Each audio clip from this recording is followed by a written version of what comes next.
Hello and welcome to episode 119.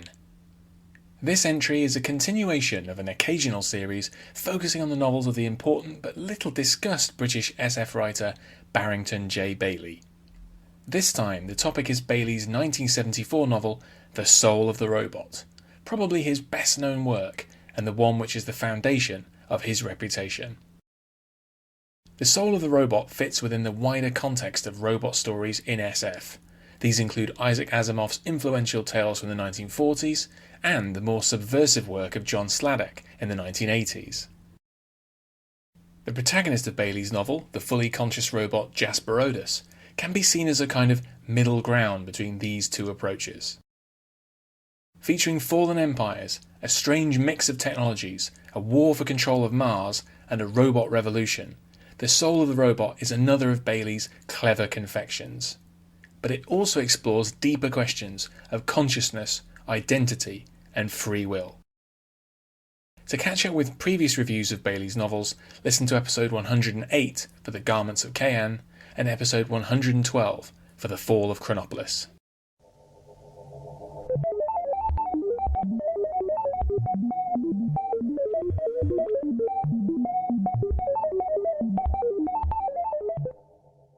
In a rural backwater, a master robot maker and his wife construct a robot of their own. "We made you," they say to him when he awakens. "You are our son." The robot, Jasperodus, laughs at them dismissively and immediately walks out of their lives. He embarks on a series of adventures, all of them affected by his particular quirk. Uniquely among machines, he has full consciousness, a soul.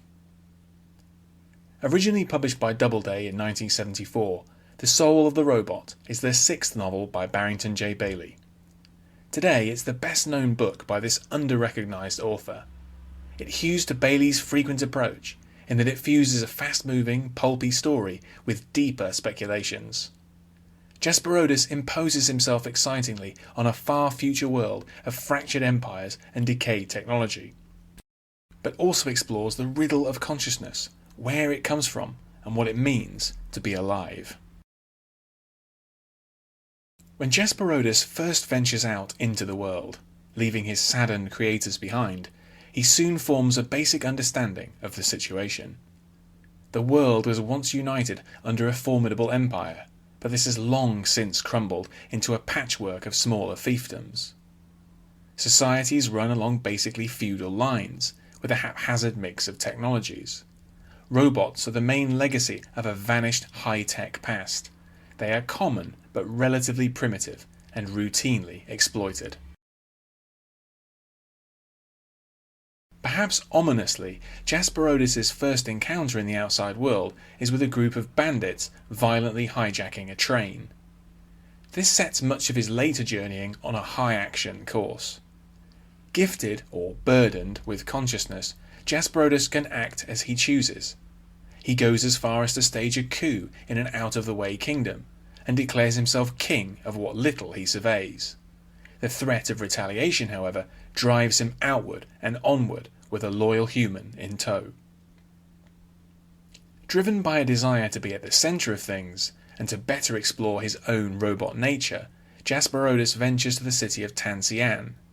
This is the core of a nascent new empire, which aims to recreate the successes of the old one. Despite suspicion cast on him by his backstabbing of King Zorm, the robot becomes a general, spearheading an effort to consolidate control of Earth, and perhaps later the wayward old colonies on Mars. At all times, Jasperodus is troubled by his unique nature. He has himself modified at great cost so that he can appreciate sex with the willing women of the court. He has an unsatisfying discussion with Aristos Leos, the preeminent robotician in the world, and he tries to collaborate with his comrades in an abortive robot revolution.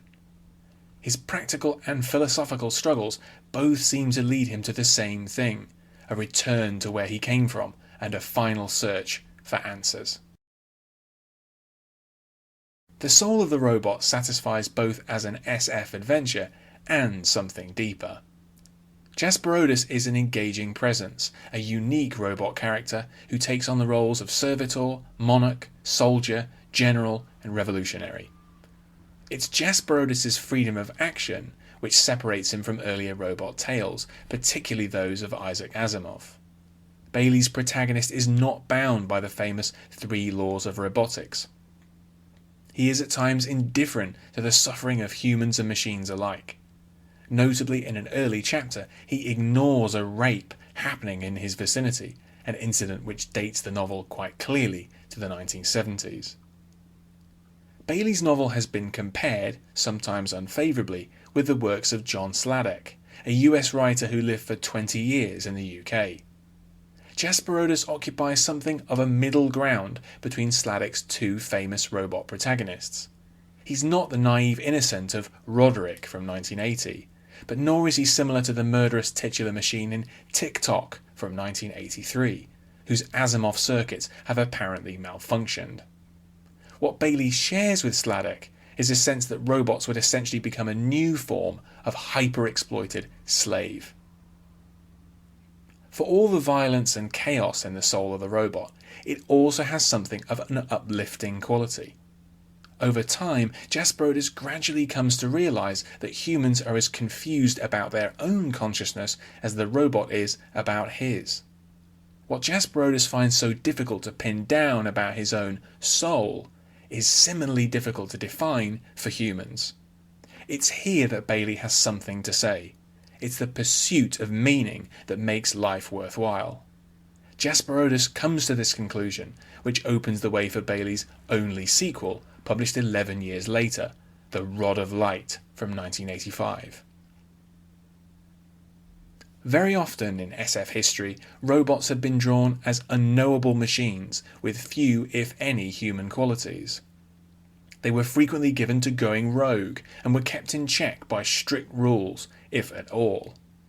Robot uprisings have long been a mainstay of the genre.